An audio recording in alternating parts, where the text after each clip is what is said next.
महिलाओं की टीम और उनके पीछे प्रधानमंत्री नरेंद्र मोदी आप साथ में देख सकते हैं। सीएम और डिप्टी सीएम दोनों भी उनके साथ मौजूद। बहुत ही महत्वपूर्ण ये तस्वीरें महाराष्ट्र में, और खासकर जिन सीटों पर अभी वोटिंग बाकी है, 20 मई को 5वें चरण में जो बची हुई 13 सीटें हैं उन पर वोटिंग होनी है, और इस लिहाज से ये रोड शो काफ़ी बहुत ज़्यादा महत्वपूर्ण हो जाती है। आपकी जानकारी के लिए बता दें, ये मौका है आपकी समझ को और दुरुस्त करने का। जानकारी हम आपको ये दे दें कि महाराष्ट्र में कुल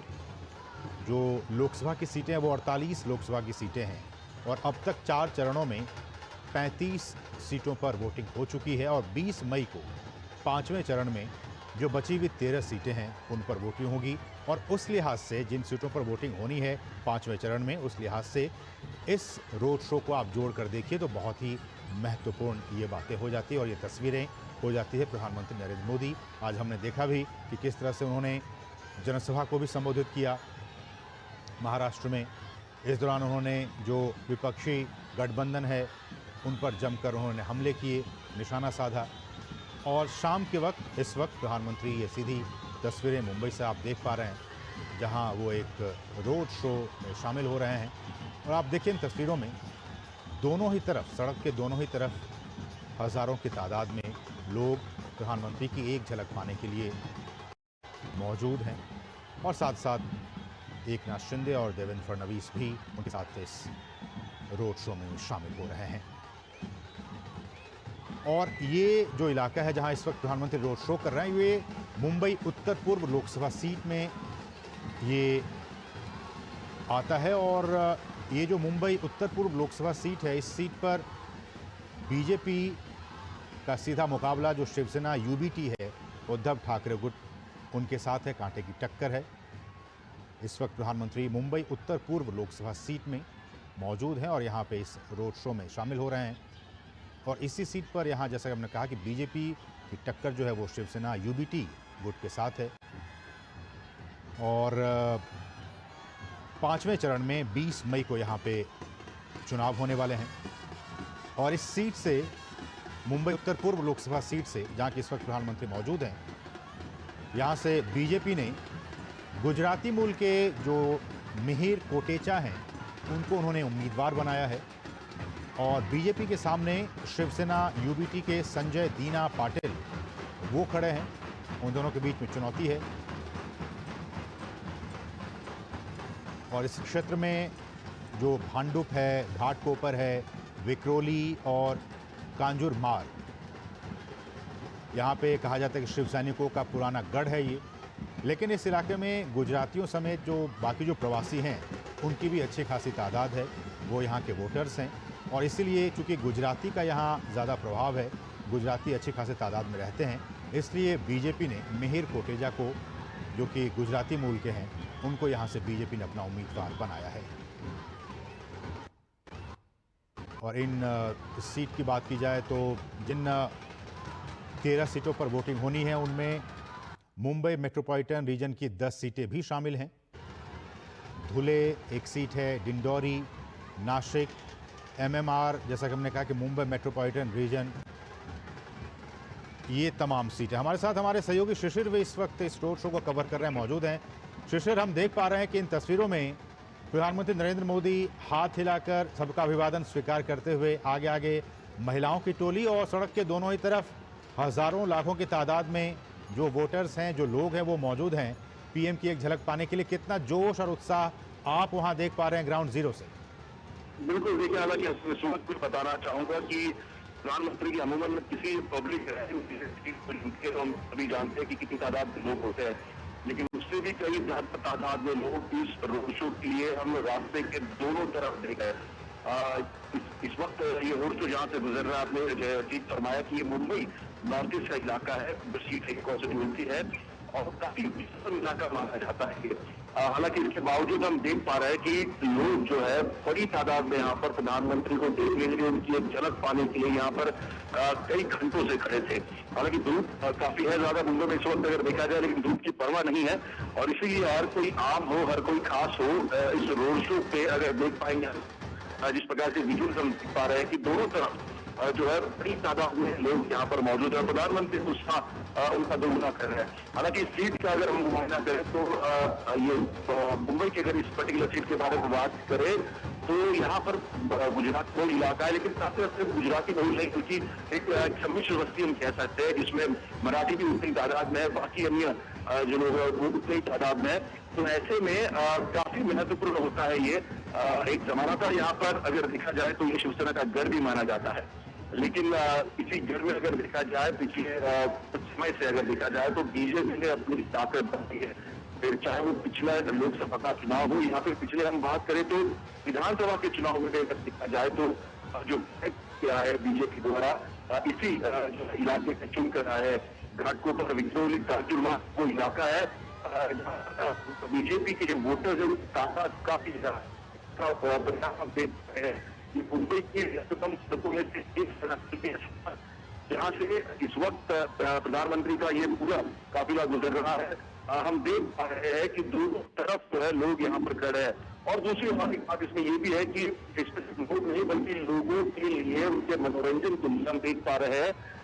कि जो लोक नृत्य है महाराष्ट्र का, खासतौर पर मुंबई का जो कोली लोगों का हालांकि कहा जाए तो बस्ती थी मुंबई सबसे पहले उनके द्वारा बताई गई थी, तो उसकी झलक भी इस रोड शो में दिखाई दे रही है। सिर्फ मराठी नहीं बल्कि जैसे मैंने कहा सम्मिश्र इलाका है ये, तो ऐसे में जो दक्षिण भारत के लोग भी है बड़ी तादाद में यहाँ पर रहते हैं, तो वो भी लोग जो है रास्ते पर उतरा है। जहाँ से रास्ता गुजरता है वह लंबी इमारतें भी है, तो कुछ अगर देखा जाए ऊंचे ऊंचे टावर्स भी है, लेकिन लोग इस वक्त खिड़कियों पर छज्जों पर चढ़कर हालांकि प्रधानमंत्री मोदी की झलक पाना चाहते हैं। हालात ये है कि जहां पर रास्तों में अगर देखा जाए तो गाड़ियों का ट्रैफिक जाम हुआ करता था, आज इन्हीं रास्तों पर देख पा रहे हैं कि लोग जो है बड़ी तादाद में यहाँ पर दिखाई दे रहे हैं। दरअसल ये ऑफिस छूटने का वक्त होता है, लेकिन लोगों को उसकी परवाह नहीं है क्योंकि जिस प्रकार से उनका उत्साह देख रहे हैं, ट्रेडिशनल अटायर हो, कुछ लोग जो है देखने आए, इनका स्वागत करने आए हैं। बिल्कुल। तो ऐसे में हम समझ पा रहे हैं कि इस वक्त इस इलाके में बीजेपी का कितना बड़ा जोर है और शायद ये जोर आजमाइश है इस वक्त प्रधानमंत्री मुख्यमंत्री और मुख्यमंत्री और प्रधानमंत्री के साथ इस रोड शो में सम्मिलित हो चुके हैं। हालांकि तकरीबन किलोमीटर का ये पूरा रोड शो होगा। बिल्कुल बिल्कुल, तो हम देख पा रहे हैं तस्वीरों में किस तरह से लोगों का जोश और उत्साह है और जो लोग हैं वो अभिवादन कर रहे हैं और अभिवादन स्वीकार करते हुए इन तस्वीरों में आप देख सकते हैं प्रधानमंत्री नरेंद्र मोदी को। हमारे साथ हमारे एक और सहयोगी नीरज सिंह भी ग्राउंड जीरो पे मौजूद हैं। नीरज, ये तस्वीरें भी काफ़ी महत्वपूर्ण हैं और इससे पहले भी हमने देखा है कि जब भी प्रधानमंत्री किसी भी शहर में, भारत के किसी भी कोने में हो, चाहे वो उत्तर में हो, दक्षिण में हो, पूरब में हो, पश्चिम में हो, देश के किसी भी हिस्से में जाते हैं और इस तरह से रोड शो करते हैं, जनसभाएं करते हैं, लोगों का काफ़ी हुजूम उसमें उमड़ता है, महिलाएं बढ़ चढ़ कर आती हैं। और आप चूंकि वहाँ ग्राउंड जीरो पे मौजूद हैं, क्या कुछ बता पाएंगे वहाँ से? ठीक है, बिल्कुल। और ये हुजूम असीम बताता है कि कितना प्यार अपने प्रधानमंत्री को जो लोग हैं वो देश भर के देते हैं। आप देखें कि जहाँ पर भी प्रधानमंत्री इस तरह के रोड शो करते हैं, तमाम जो लोग हैं वो उनको देखने के लिए, उनके पास पहुंचने के लिए कह सकते हैं कि ललायत रहते हैं। और जब महिलाओं की बात आती है, असीम, आपने देखा होगा कि प्रधानमंत्री के रोड शो में एक सामान्य सी तस्वीर आपको दिखाई देती है कि महिलाएं बड़ी संख्या में उनकी आरती उतारती हैं। सामान्य आप देखें कि फूलों की वर्षा उनके ऊपर होती है, लेकिन जहां जहां प्रधानमंत्री जाते हैं बड़ी संख्या में महिलाएं आरती उतारती हुई तस्वीरें आपको उस रोड शो में दिखाई देती है। ये बताता है कि महिलाएं कितना अपने प्रधानमंत्री का आदर करती हैं, अपने प्रधानमंत्री की जो बातें हैं, प्रधानमंत्री की ये योजनाएं, उन पर कितना विश्वास करती है। आप देखें कि ये वो महिला है जो पहले घरों में रहती थी और कुछ अपॉर्चुनिटी नहीं रहती थी, आर्थिक रूप से कमजोर रहती थी, लेकिन तमाम तरह की योजनाएं जिस तरीके से केंद्र सरकार ने, मोदी सरकार ने इन महिलाओं को लेकर लेकर आए, उसका जो फायदा है इनको मिला और वही कह सकते हैं कि जो महिलाएं आपको रोड शो में दिखाई दी देती हैं। आप देखें कि कच्चे घरों में रहती थी, उन महिलाओं के नाम पक्के घर किए गए। आप देखें उन महिलाओं को स्वावलंबी बनाने के लिए स्व सहायता समूह के माध्यम से एक बड़ी जो रकम है वो महिलाओं के खातों में पहुंची और आज महिलाएं अपने पैरों पर खड़ी हो रही हैं। तो ये प्यार है और प्रधानमंत्री नरेंद्र मोदी की योजनाओं का जो लाभ है वो महिलाओं को मिलता है। आप देखें कि किस तरीके से महाराष्ट्र की महिलाएं कर्तव्य दिखाकर प्रधानमंत्री का जो स्वागत है वो कर रही हैं। बड़ी संख्या में आप देखें दोनों तरफ जो रोड के दोनों तरफ ऊंची ऊंची बिल्डिंग है। नीरज, ये तस्वीरों में हम जो देख पा रहे हैं, प्रधानमंत्री पीछे मुड़कर उनका काफिला इस वक्त रुका हुआ है, ये क्या चल रहा है? देखिए पीछे बड़ी संख्या में लोग हैं और खासतौर से महिला और युवा हैं जो मोदी मोदी की जो आवाज है वो काफी देर से लगा रहे थे और प्रधानमंत्री उस आवाज को सुनकर थोड़ी देर के लिए रुके और वहां पर महाराष्ट्र के अलग अलग हिस्सों से ये कह सकते हैं कि जो कलाकार हैं वो अपनी कला का प्रदर्शन कर रहे हैं और इस समय जो उप मुख्यमंत्री हैं देवेंद्र फडणवीस उनको बता रहे हैं कि किस तरीके से जो महिलाएं हैं, इसके अलावा जो युवा जो लोग अलग अलग जगह से आए हैं जो अपनी कला का प्रदर्शन कर रहे हैं, उस कला के बारे में प्रधानमंत्री नरेंद्र मोदी को बता रहे हैं। और आप देखें कि महिलाएं किस तरीके से नृत्य कर रही हैं, प्रधानमंत्री के आगे महिलाएं बड़ी संख्या में चल रही हैं और वो नृत्य करके एक तरीके से उत्सव की तरह सेलिब्रेट कर रही है इस रोड शो को। तो ये तमाम जो तस्वीरें हैं वो बताती हैं कि किस तरीके से प्रधानमंत्री को लेकर और यहाँ के जो लोग हैं वो किस तरीके से जो उत्साह है उनको ये दिखाई दे रहा है। और दूसरे ये काफिला जब रुका हुआ है तो प्रधानमंत्री कुछ जो टीवी के जो पत्रकार हैं उनको साक्षात्कार भी इस रोड शो के दौरान दे रहे हैं और अपनी तमाम योजनाएं, किस तरीके की रणनीति है, किस तरीके से वो कैंपेन कर रहे हैं, कौन कौन से इश्यूज हैं, इन पर उन पत्रकारों से बातचीत है प्रधानमंत्री रोड शो के दौरान वो भी कर रहे हैं। तो आप देखें कि ये जो तस्वीरें हैं और इस समय मुख्यमंत्री महाराष्ट्र, उप मुख्यमंत्री महाराष्ट्र प्रधानमंत्री के साथ रोड शो में उस गाड़ी पर सवार हैं। आप देखें कमल का फूल एक जो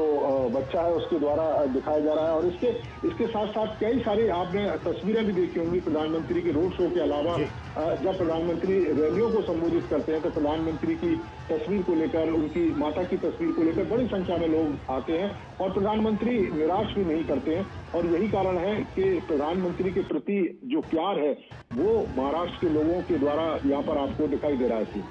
बिल्कुल। और नीरज, जैसा कि आपने बताया कि वहाँ पे किस तरह से महिलाएं अच्छी खासी तादाद में हैं और आपने जिक्र किया कि किस तरह से महिलाओं के लिए जो बीते 10 वर्षों में केंद्र सरकार की तरफ से योजनाएं चलाई गई हैं उनका कितना फ़ायदा हुआ है उन महिलाओं को, और इसलिए आप देखिए अच्छी खासी तादाद में वहाँ पे महिलाएं मौजूद हैं। और इन तस्वीरों में सड़क के दोनों ही तरफ नीरज हम युवाओं को भी देख पा रहे हैं, इसलिए कि 10 वर्षों में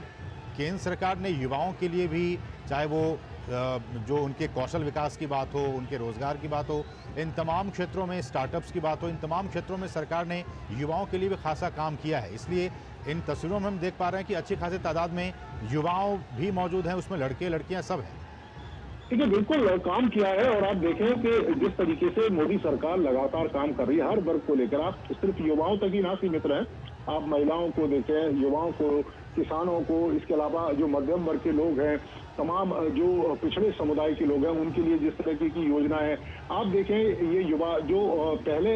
तमाम नौकरियां या कह सकते हैं कि अपॉर्चुनिटी के लिए एक तरीके से महरूम रहता था और प्रधानमंत्री नरेंद्र मोदी की तमाम योजनाएं हैं उसका लाभ इस युवाओं को मिल रहा है। स्टार्टअप के माध्यम से, इनोवेशंस के माध्यम से ये लोग अपने लिए रोजगार तो पैदा कर ही रहे हैं बल्कि दूसरे लोगों को भी रोजगार दे रहे हैं, दूसरे लोगों को भी जो सक्षम है वो बना रहे हैं। आप देखें कि आज मुंबई एक सुरक्षित सिटी के तौर पर जाना जाता है और जब सिटी सुरक्षित रहेगी तो निश्चित तौर पर कारोबार भी वहाँ पर बेहतर होगा,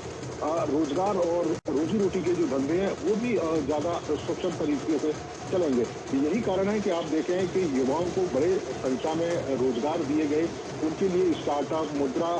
जो लोन है वो शुरू किए गए। बहुत सारे जो गरीब लोग हैं जो जिनकी इच्छाएं होती हैं कारोबार करने, जिनकी इच्छाएं होती है कुछ काम धंधा खोलने की, लेकिन आर्थिक रूप से उतने सक्षम नहीं होते हैं, लेकिन आप देखें कि मुद्रा योजना के तहत उन लोगों को बिना गारंटी के ऋण मिलता है और वो अपने लिए रोजगार पैदा कर सकते हैं और दूसरे लोगों को उस रोजगार से जोड़ भी सकते हैं। यही कारण है कि युवाओं का प्रधानमंत्री के प्रति एक विशेष कह सकते हैं कि जो लगाव है वो रहता है। और दूसरा, आप प्रधानमंत्री को देखें कि जिस तरीके से प्रधानमंत्री जो कह सकते हैं कि पीपल टू पीपल कनेक्ट करते हैं, तमाम अपनी योजनाओं का जिक्र वो रैलियों में करते हैं। एक नीरज जो इस वक्त मैं देख रहा हूँ तस्वीरों में, बहुत अच्छा मैसेज सकल हिंदू समाज घाटकोपर की तरफ से कि मेरी चौखट पे चल के आज मेरे प्रधान आए हैं, बजाओ ढोल स्वागत के कि देश के प्राण आए हैं। इस तरह के जो बहुत ही दिल को छू लेने वाले जो संदेश हैं वो भी वहाँ पे 400 साल का सपना आपने किया अपना, इस तरह के जो मैसेज हैं वो वहाँ पे जो युवा हैं और उसमें भगवान राम की जो तस्वीरें वो लगी हुई हैं, तो इस तरह से एक जोश और उत्साह है कि खुद प्रधान उनके बीच आए हैं और 400 साल 500 साल का जो सपना है वो पूरा हुआ। इस तरह के प्लेकार्ड भी वहाँ पे लोग दिखा रहे हैं। देखिए, बिल्कुल दिखा रहे हैं और ऐसे तमाम तरह के प्लेकार्ड आपको मिलेंगे और ये बताता है कि लोग किस बेसब्री से राम मंदिर का इंतजार कर रहे थे, किस बेसब्री से रामलला का इंतजार कर रहे थे कि वो अपने घर में पहुंचे। और ये एक सपना ही था और किसी ने उम्मीद भी नहीं करी थी कि इतना जो भव्य है वो राम मंदिर बनेगा। और यही कारण है कि लोग अपनी जो खुशी है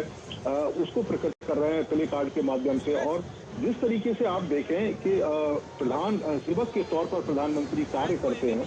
उसको लेकर भी लोगों का ये मानना है कि आप एक सिर्फ मैं एक आकलन आपके सामने रखूंगा कि आप देखें कि विपक्ष के जो तमाम लोग हैं, अगर हम राहुल गांधी की भी बात करें, आप अगर देखिए कि राहुल गांधी ने अब तक चुनाव के दौरान कितनी रैलियां या रोड शो की है, आप प्रधानमंत्री से उनकी तुलना करिए। इस एज में भी प्रधानमंत्री राहुल गांधी से जस्ट डबल उन्होंने चुनावी सभाएं की हैं, रोड शो किए। तो ये आप में बताता है अपने आप में कि कितनी एनर्जी के साथ प्रधानमंत्री देश के लोगों के लिए काम कर रहे हैं। प्रधानमंत्री 24 घंटे देश के लोगों के लिए सोचते हैं, उनके लिए कैसे बेहतर हो सकता है, इस देश को हम कैसे विकसित देश के रूप में बना सकते हैं। 2047 तक उन्होंने ये लक्ष्य रखा है और उसके लिए दिन रात काम करने की जरूरत है। प्रधानमंत्री कहते हैं कि मैं लगातार काम कर रहा हूं, लेकिन मेरे साथ जो जुड़े लोग हैं, मेरे देश के लोग हैं, वो भी लगातार अगर काम करेंगे तो इस देश को विकसित करने से कोई रोक नहीं सकता। और यही कारण है कि आप देखें कि इतना लगाव प्रधानमंत्री को इस रोड शो में। अब सिर्फ यही नहीं,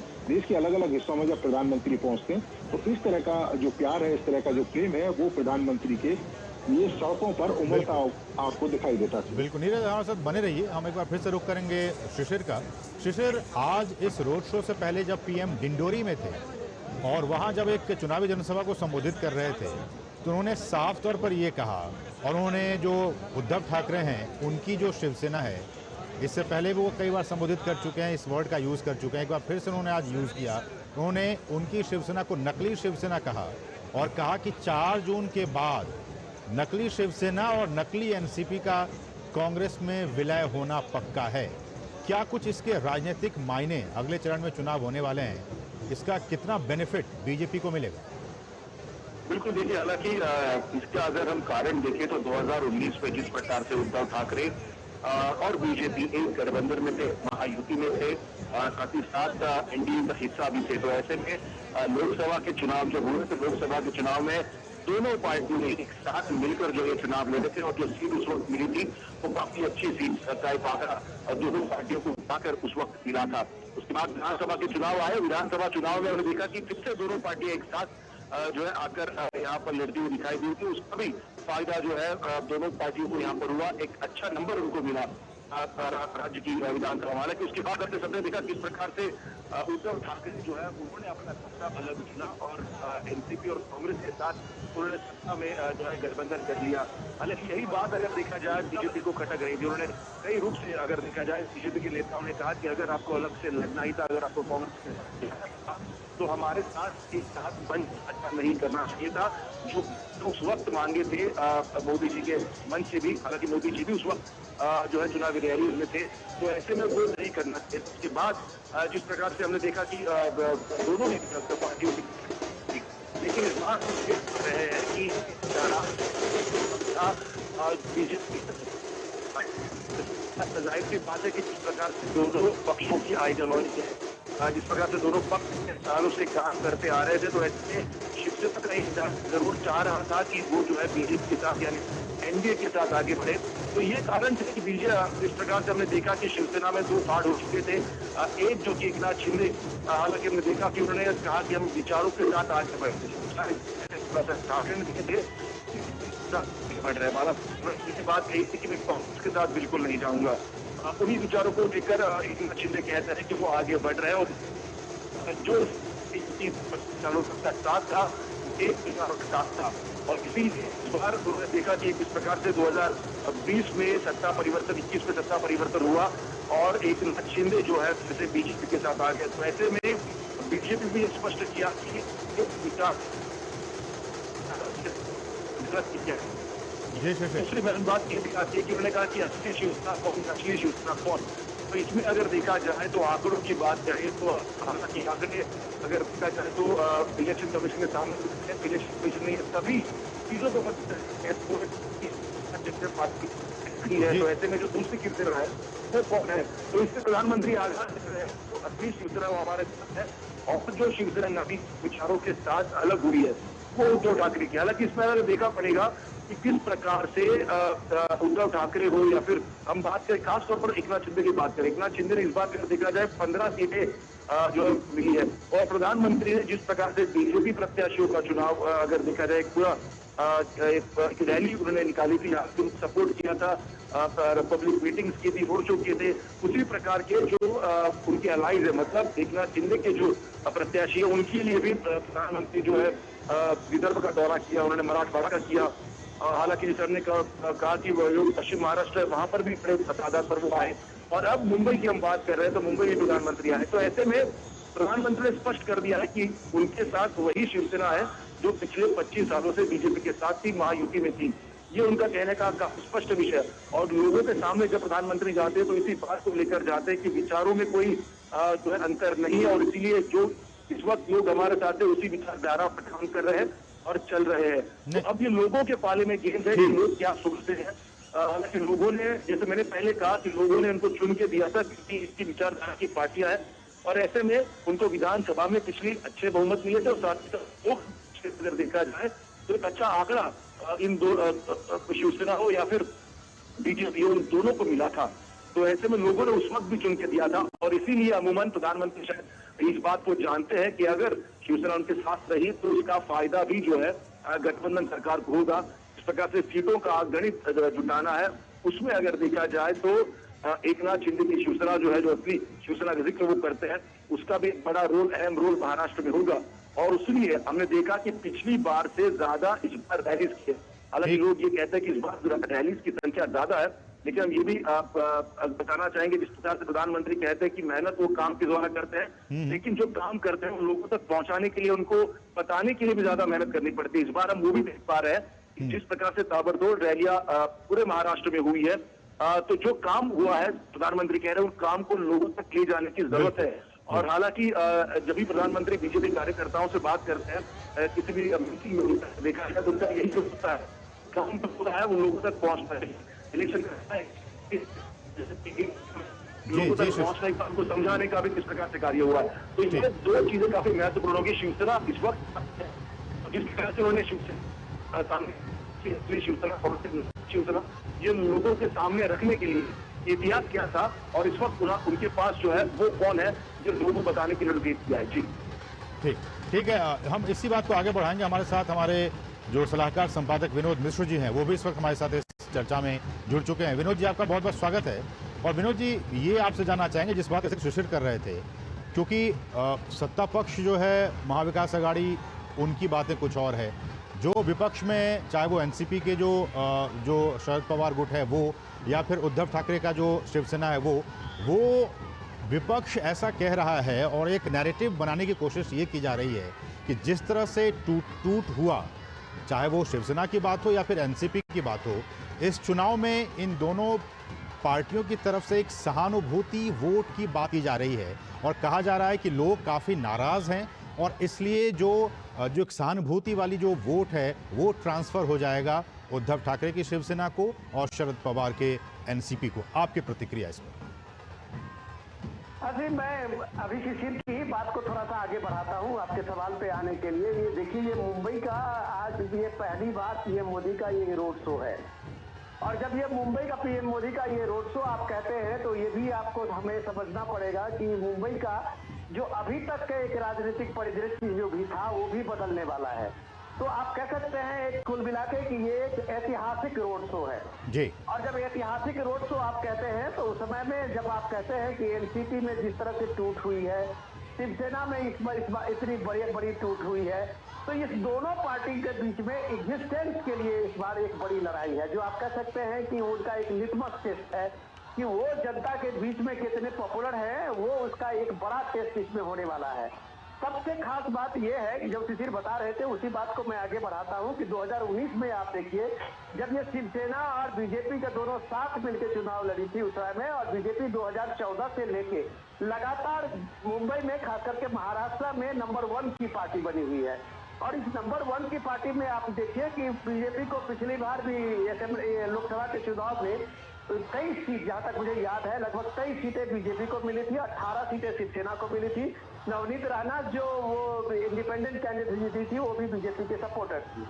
और इस बार परिदृश्य बदला ये है कि वो शिवसेना जो उद्धव है, उसके 2 फांट हुए हैं, और उसमें से वो एकनाथ शिंदे बाहर हुए हैं। एकनाथ शिंदे क्या जो शिवसेना कैडर है, या शिवसेना के जो बड़ी तादाद में विधायक निकले और उसके बाद वहां पे जो सरकार बनी महायुति की, उसका भी परिदृश्य आपको देखना होगा। तो उनके हाथ में, शिवसेना उद्धव के हाथ में सिर्फ एक सिंपैथी के अलावा कोई एक बड़ा मुद्दा नहीं है। वो ये कह सकते हैं कि हमारी ये टूट हुई है, हमारी ये सारी चीजें हुई है, लेकिन जनता के नजर में वो कोविड के समय से लेके और बाद के समय तक में जो उद्धव ठाकरे का शासनकाल रहा है, उनकी आक्रमण्यता भी उनके सामने में है। वो चीफ मिनिस्टर पूरे टेन्योर में शायद ही कोई किसी दिन सचिवालय गए होंगे। तो ये सारी चीजें लोगों के जहन में है। अब ये सवाल तो लिटमस टेस्ट की जब मैं बात कर रहा था, तो देखिए इस मुंबई में पहली बार ऐसा है कि शिवसेना के दोनों धड़ा आमने सामने है। 3 सीट में एकनाथ शिंदे और उद्धव सेना के शिंदे जो है वो आमने सामने में है।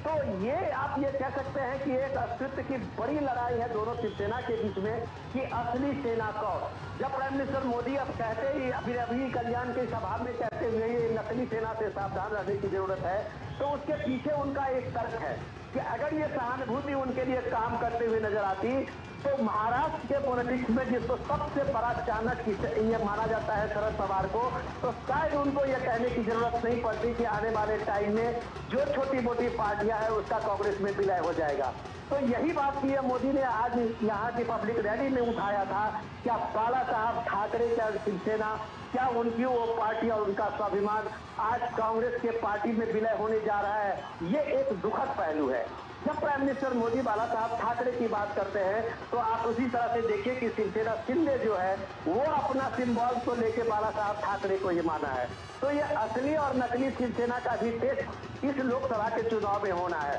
हो सकता है कि 6 महीने के बाद असेंबली के चुनाव में जो भी परिदृश्य निकले, लेकिन ये सारी लड़ाई जो आप देख रहे हैं वो लोकसभा से का कम विधानसभा चुनाव के लिए ये सारी क्षत्रिय पार्टियां अपने पूरे दम खम के साथ लगी हुई है। लेकिन हमें यह नहीं भूलना चाहिए कि ये लोकसभा का चुनाव है और यहाँ का खास करके मुंबई का मतदाता 5वें चरण में सिर्फ ये मुंबई का ही रह गया है, और इसके बाद शायद महाराष्ट्र का ये पोल फेज खत्म हो जाता है पोलिंग का। तो इस मुंबई के जो मतदाता है वो हमेशा राष्ट्रवादी रहे हैं, राष्ट्र के प्रति, देश के प्रति, एक मजबूत प्रधानमंत्री के प्रति, एक स्थिर सरकार के प्रति उनका एक डेडिकेशन रहा है। यह देश, मुंबई जो है वो देश की आर्थिक राजधानी है, कारोबारी राजधानी है, और मुंबई ने इस 10 सालों में जो प्रगति देखी है इंफ्रास्ट्रक्चर के रूप में, कनेक्टिविटी के रूप में, मेट्रो नेटवर्क के रूप में, तो मुझे नहीं लगता है कि मुंबई का जो है वो मुंबई वाले किसी भी रूप में शिवसेना का वो लिटमस टेस्ट के लिए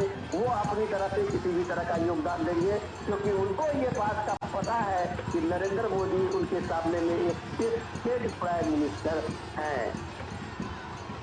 बिल्कुल विनोद जी, इसी से जुड़ता हुआ एक और सवाल कि जो महाविकास अघाड़ी के जो लोग कह रहे हैं और कुछ विपक्ष के लोग ये भी वहाँ कह रहे हैं कि चलिए बीजेपी ठीक है, लेकिन बीजेपी से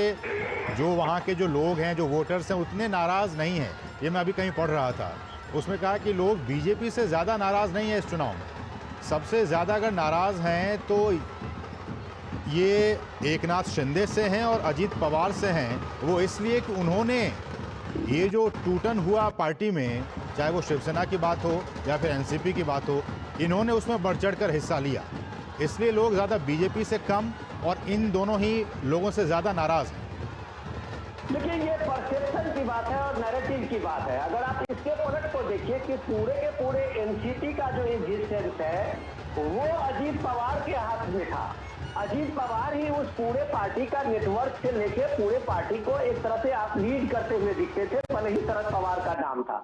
शरद पवार पिछले आप कम से कम 5-10 सालों से देखिए कि वो गुगली ही के लिए मशहूर रहे हैं, कि उनको पता है कि गुगली कब कहां पे फेंकना है। बाकी जो अजीत दा, उसका नाम अजीत दादा जो बोलते हैं लोग, तो आप ये देखिए कि मुंबई के अगर ऐसा नहीं होता उनके साथ जबरदस्त समर्थन, तो ये सारे के विधायक उनके साथ नहीं चले जाते। अगर ऐसा जन समर्थन उनके साथ नहीं होता तो फिर अजीत पवार को जो इंपॉर्टेंस मिला है एनडीए गठबंधन में या महायुति सरकार में, वो नहीं मिलती, क्योंकि वो उनका एक कैडर बेस्ड पार्टी है और जिन इलाकों में उनका प्रभुत्व है उन इलाकों में अजीत पवार के नाम से ही शिवसेना को लोग जानते थे कि पब्लिक के सामने में अजीत पवार होते थे। उसी तरह से आप एकनाथ शिंदे को देखिए कि एकनाथ शिंदे एक मामूली कार्यकर्ता, एक ऑटो चालक मुंबई का, शिवसेना का वो एक कार्यकर्ता के रूप में अगर वो इतना मुकाम हासिल किया है तो लोग शिवसेना के उस कार्यकर्ता को ज्यादा जानते हैं। उद्धव के रूप में, एक बड़े नेता के रूप में,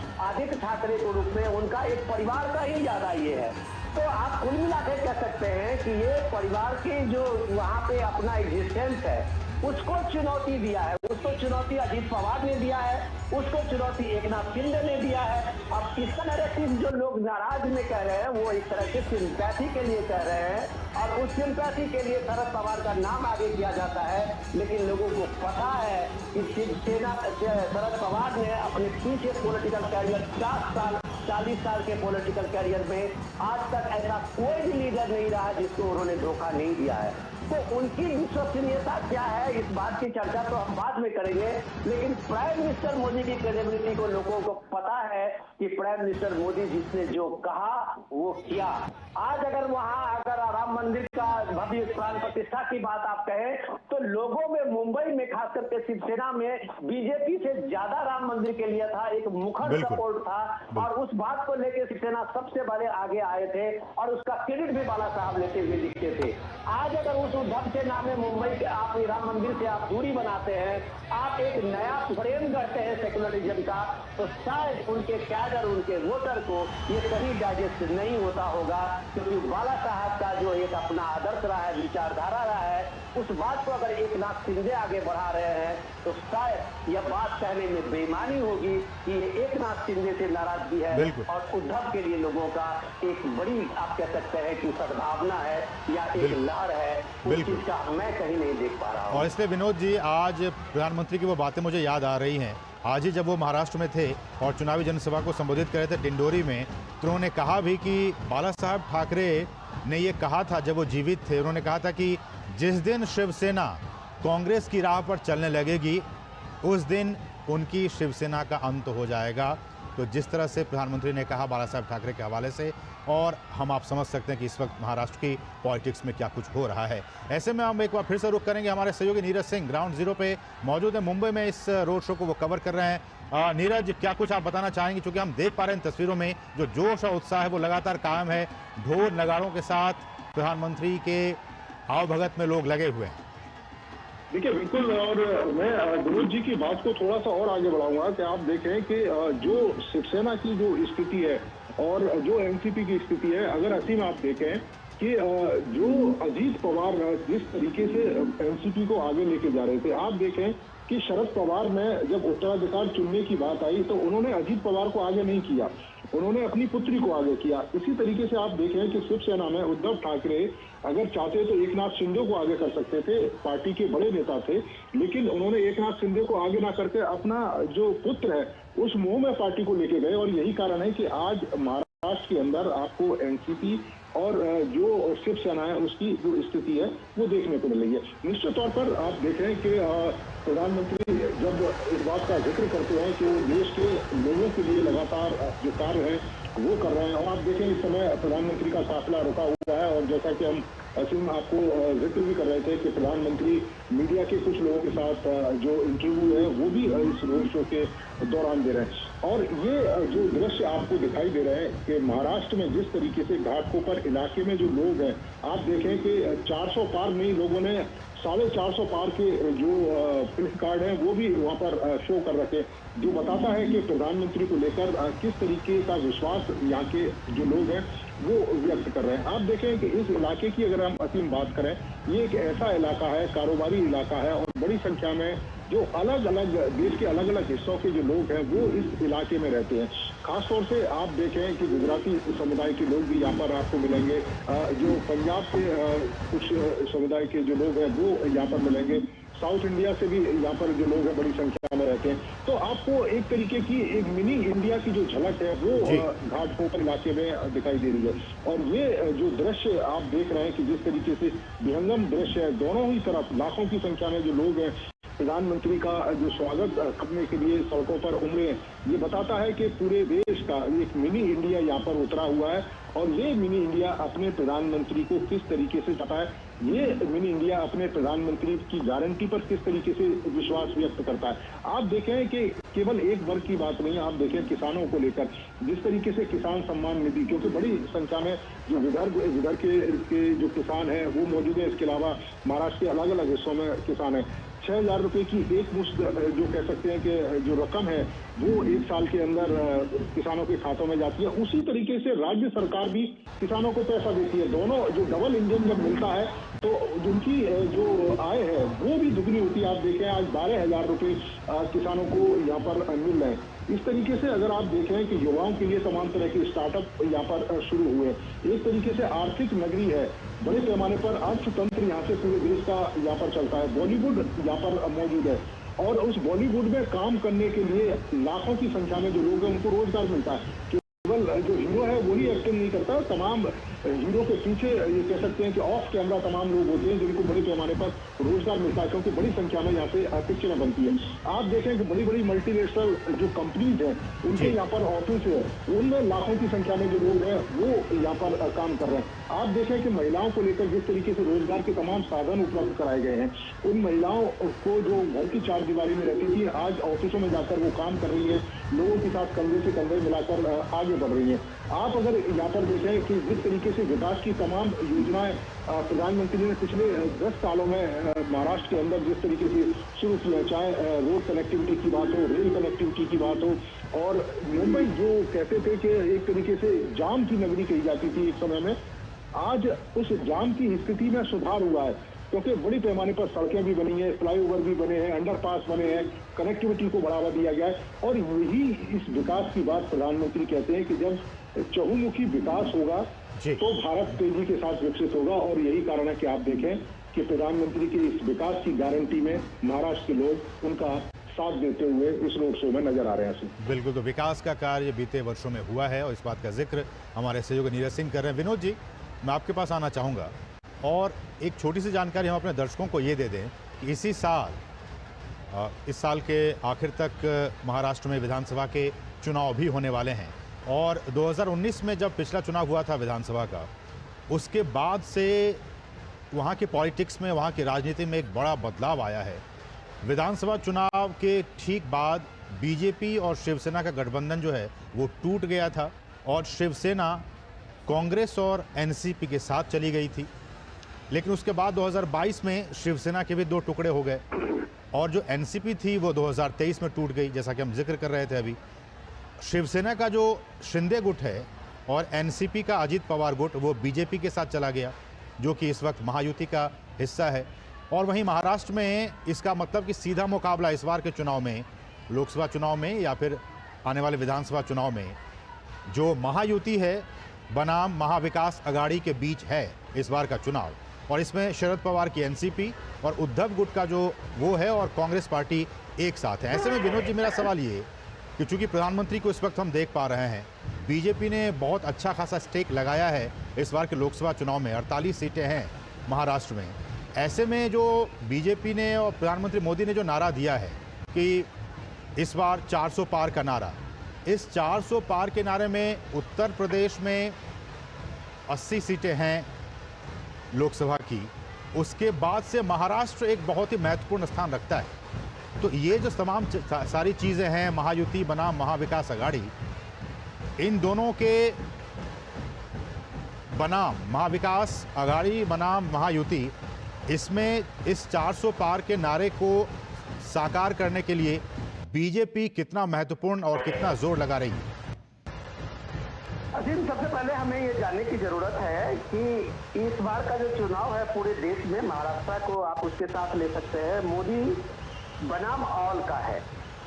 उसमें महायुति, महाविकास अघाड़ी, ये सारी चीजें पीछे छूट जाती है। यही सिचुएशन मुंबई में भी है, यही सिचुएशन महाराष्ट्र के अलग हिस्सों में भी है।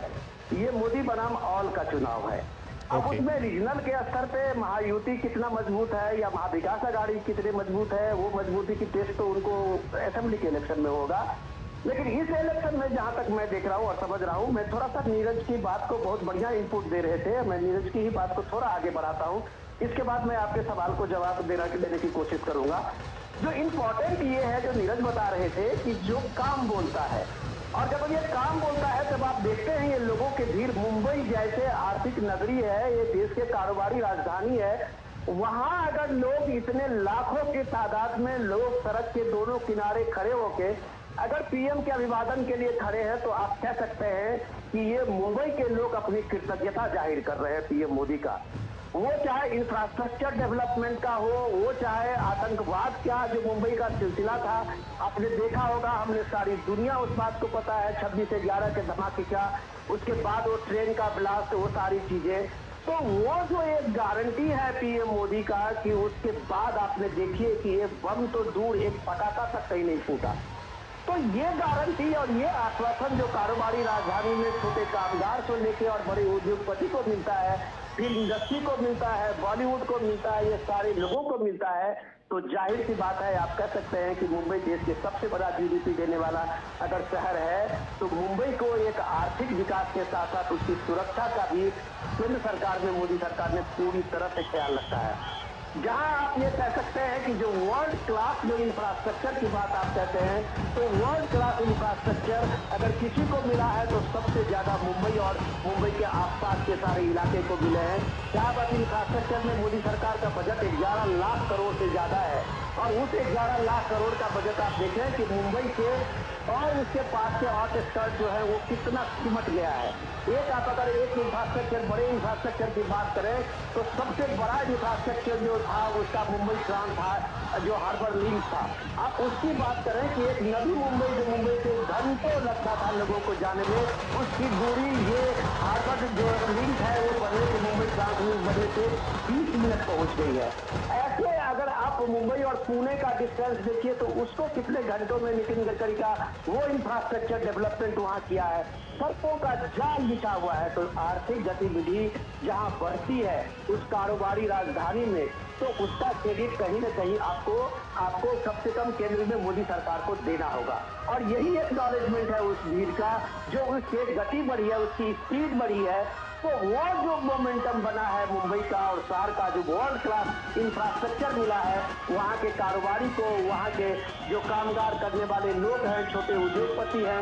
ये वर्ल्ड क्लास इंफ्रास्ट्रक्चर ने मुंबई के आर्थिक राजधानी बनने का एक गौरव दिया है, जो गौरव और वो सपना इस दौर में हकीकत में बदला है। अब आपके मूल सवाल पे आता हूँ कि जब आप डिवीजन की बात करते हैं, तो ये डिवीजन आप देखिए कि कोई भी नेता है वो कम से कम इस बात को जानता है कि वो किसके साथ अलायंस कर रहा है। अगर ये स्थिति कांग्रेस की मजबूत होती तो कांग्रेस के वहाँ जो निवर्तमान अध्यक्ष थे वो रिजाइन करके शिवसेना में शामिल हुए हैं। कांग्रेस के जो सबसे बड़े कद्दावर लीडर मराठा के थे अशोक चौहान, वो वहां से रिजाइन करके बीजेपी में शामिल हुए हैं और सांसद बने हैं। ऐसे मिलिंद देवड़ा का आप नाम लीजिए, वो शिंदे के रूप में शामिल हुए हैं। गोविंदा का नाम लीजिए, कांग्रेस के पहले एमपी बॉलीवुड का, ये वहां मुंबई से बने थे। तो वो देखिए शिवसेना शिंदे के शामिल हुए हैं। तो वो अगर अपना भविष्य इस एनडीए अलायंस महायुति में देख रहे हैं तो आप इस बात को खारिज नहीं कर सकते कि वहां महाविकास अघाड़ी का एक बड़ा एग्जिस्टेंस है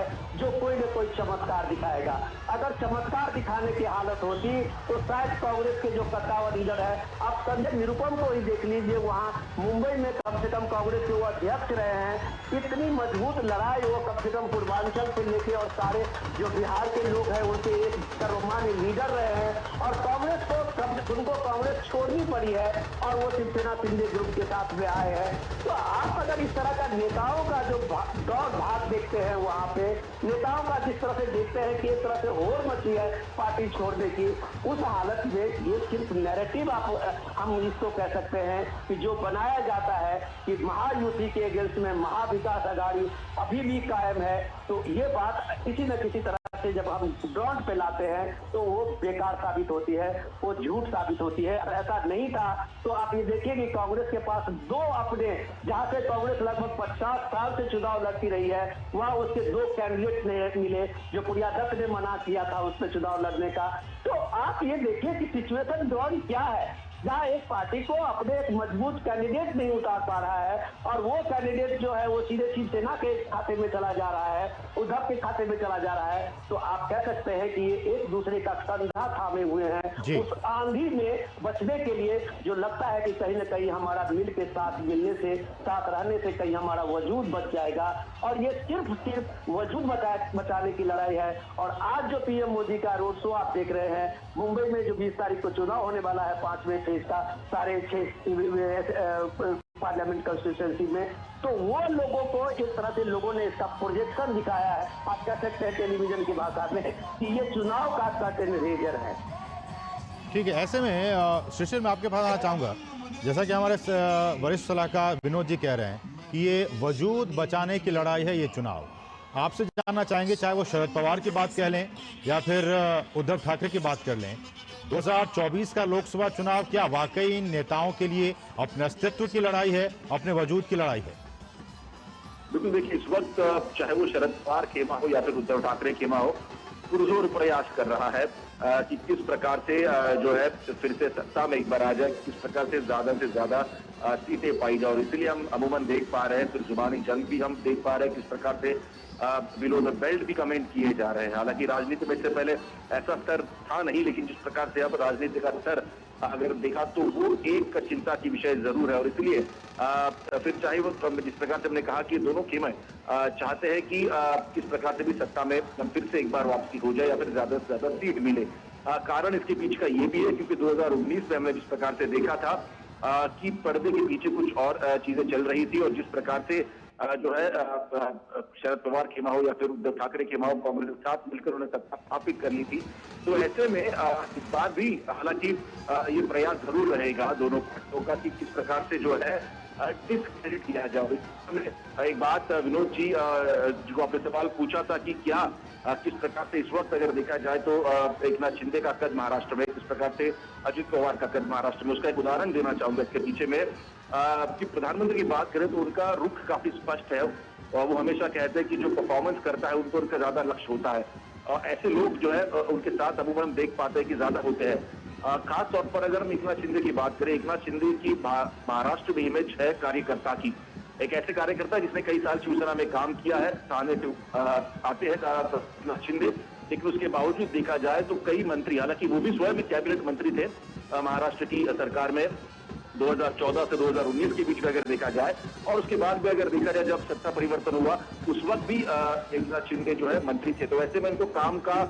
किस प्रकार से काम किया जाता है पता है। और एक बात, महाराष्ट्र में जिस चर्चा हो रही है इंफ्रास्ट्रक्चर डेवलपमेंट, हालांकि उसमें अगर सबसे अग्रणी नाम अगर लेकर दिया जाए इस वक्त तो है समृद्धि महामार्ग, जो कि नागपुर से मुंबई जोड़ा जाता है। हालांकि समृद्धि महामार्ग को पूरा करने के लिए देवेंद्र फडणवीस ने अगर देखा जाए तो पुरजोर कोशिश की थी, लेकिन उनके पीछे भी कोई खड़े थे, कोई मंत्री, और जो मंत्रालय खड़ा था तो वो था एकनाथ शिंदे का मंत्रालय। तो ऐसे में ये बात प्रधानमंत्री काफी अच्छी तरीके से जानता है कि किस प्रकार से एकनाथ शिंदे, क्योंकि अभी मुख्यमंत्री बने हैं लेकिन एक कार्यकर्ता के रूप में वो किस प्रकार से कार्य करते हैं। तो इसीलिए जब शिशिर मेरा सवाल भी यही विनोद जी से था कि जिन सीटों पर भाजपा ने अपने सहयोगी पार्टी को, चाहे वो एकनाथ शिंदे की पार्टी हो या फिर अजित पवार की पार्टी को, अपने सहयोगियों को जिन सीटों से मैदान में उतारा है, कहा यह जा रहा है, राजनीतिक विश्लेषक ये कह रहे हैं कि एक सहानुभूति का जो वोट है वो विपक्षी पार्टी को मिलता हुआ नजर आ रहा है, क्योंकि वो लोग कह रहे हैं कि बीजेपी का इसमें ज्यादा रोल नहीं है, लेकिन इन लोगों ने इस टूट में हिस्सा लिया, इसलिए हम इसको वोट नहीं देंगे। क्या ये बातें सच है? कितना दम है इन बातों में? बिल्कुल, मैं इसी बात पे आ रहा था। दरअसल ये एक प्रयास है कि परसेप्शन क्रिएट करने की कोशिश की जा रही है, या फिर हम ये कह सकते हैं कि सवाल भी उठाने की कोशिश की जा रही है। लेकिन उसको इस वक्त लोग बीजेपी के साथ है, वो लोग कौन है वो भी देखना काफी जरूरी है। उन्होंने इसके पहले क्या कार्य किया है वो भी देखना जरूरी है। सहानुभूति अब जो अगर देखा जाए तो अपने स्तर पर है, लेकिन at the end of the day लोगों को रिजल्ट जो है वो चाहिए होता है। रिजल्ट ओरिएंटेड काम क्या इन दोनों नेताओं ने किए, तो जाहिर सी बात है अगर पिछला उनका कार्य का अगर हम देखें जिस प्रकार से कार्य किए तो उसमें रिजल्ट दिखता है। तो ये सबसे प्रमुख पहली बात है। दूसरी बात, लोग और साथ साथ जो पार्टी के कार्यकर्ता है वो किसके साथ है, अगर वो भी अगर देखा जाए तो उस पैमाने पर इस वक्त अगर देखा जाए तो ज्यादा से ज्यादा लोग जो है एकनाथ शिंदे के साथ है, ज्यादा से ज्यादा लोग अजित पवार के साथ है। अच्छा, उसके पीछे का कारण भी अगर देखें वो लोग क्यों उनके साथ है, तो जैसे मैंने पहले कहा कि कार्य जिस प्रकार से किया जाता है पार्टी में, जो उनका कद है, जब एकनाथ शिंदे शिवसेना में थे, जाहिर सी बात है एक कैबिनेट मंत्री का उनका दर्जा था, लेकिन उसके बावजूद हम देख पा रहे थे कि कई लोग उनसे मिलने आ रहे थे, जो खुद जो कैबिनेट मंत्री थे वो भी उनसे मिलने आ रहे थे, कामुक थे। वही लहजा अगर देखा जाए अजित पवार का भी है, उनका भी काम करने का तरीका अमूमन उस तरह से अगर देखा जाए तो सेम ही है। तो ये दोनों की जो मान सकती है तो उसके पीछे कारण है। ये दोनों लोग इस वक्त अगर देखा जाए बीजेपी के साथ जुड़े हैं, तो इसका असर क्या होगा ये धरातल पर अगर देखा जाए तो जनता तो तय करेगी, लेकिन हमने अगर इसके पीछे की पूरी अगर देख ली तो इसका उत्तर जो है वो काफी सहज होगा देने के लिए, लेकिन फिर भी इसका जवाब जो है जनता 4 तारीख को दे ही देगी। ये प्रमुख मुद्दा उसमें रहा है। दूसरी और एक बात इसमें ये भी है कि इस बार अगर देखा जाए तो आपने सही कहा कि आने वाले समय विधानसभा के चुनाव होने जा रहे हैं, लेकिन विधानसभा चुनाव से पहले लोकसभा चुनाव में अगर इस प्रकार की ताकत प्रधानमंत्री लगाते हैं, न ही सिर्फ भाजपा के प्रत्याशियों के लिए बल्कि एकनाथ शिंदे के प्रत्याशियों के लिए भी और साथ ही साथ अजित पवार के लिए भी, जिस प्रकार से पूना में सभा होती है,